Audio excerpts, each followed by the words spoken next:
في أول أيام عيد الأضحى المبارك، رسم الفنان عاطف السماني لوحة إنسانية جميلة خلال زيارته إلى مركز الكلى بمستشفى النوم، حيث شارك المرضى والعاملين فرحة العيد وسط أجواء مليئة بالمحبة والأمل. الزيارة حملت معاني جبر الخواطر والدعم النفسي للمرضى، إذ حرص عاطف السماني على تهنئتهم بعيد الأضحى المبارك والتقاط الصور معهم وتقديم فقرات غنائية خفيفة أدخلت البهجة والسرور إلى القلوب داخل أروقة المستشفى.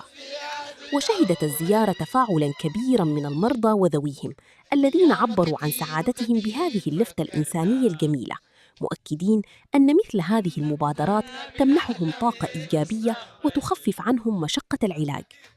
وأكد الفنان عاطف السماني أن الوقوف مع المرضى في المناسبات الاجتماعية والإنسانية واجب كبير، مشيراً إلى أن فرحة العيد تكتمل بمشاركة الجميع ونشر الابتسامة بين الناس.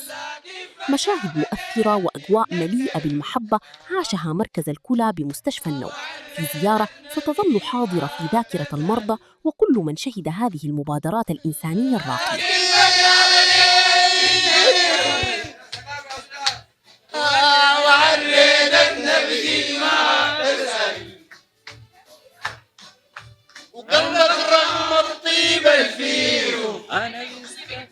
أنا بستغرب كيف بدل قلبك رغم طيب فيه. أنا بستغرب كيف بدل وقلبك رغم طيب فيه. أنا بستغرب كيف بدل. أسأل نفسك بينك وبين عن إخلاصنا. أسأل نفسك بينك وبين عن إخلاصنا.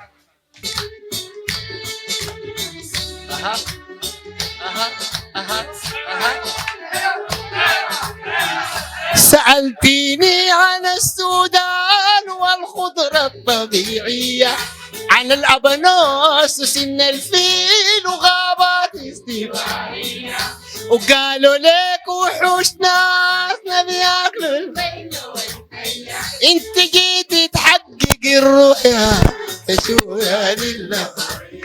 انت جيتي تأكد الرؤيا تشوفها لله.